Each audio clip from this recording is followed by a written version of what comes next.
সার্বজনীন শিক্ষার কথা।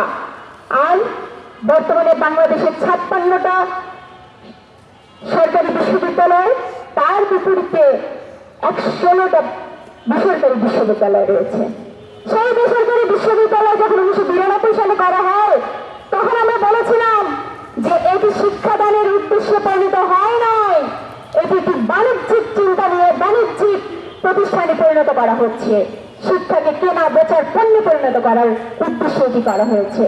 আজকে দেখুন, আমি তারপরে দাবি তুলেছিলাম যে প্রত্যেকটি বেসরকারি বিশ্ববিদ্যালয়ে অভিন্ন নীতিমালা করুন, অভিন্ন নীতিমালা করে প্রত্যেক শিক্ষার্থীর প্রত্যেক বিশ্ববিদ্যালয়ে একটা নীতির মধ্যে এনে একটি নির্দিষ্ট বেতন কাঠামো সেটি ঠিক করুন।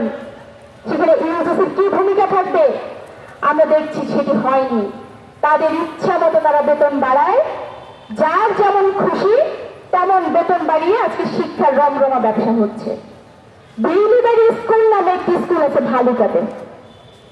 সেই ভালুকাতে এই একটি স্কুলের বেতন 4.5 লাখ টাকা। একবার ভাবুন তো, আমরা কি এটি চেয়েছিলাম?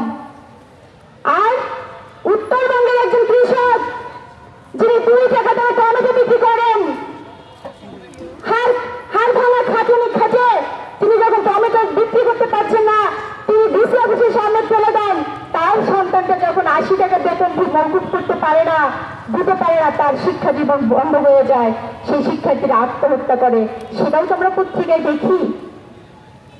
এই বাংলাদেশকে আমরা চেয়েছিলাম।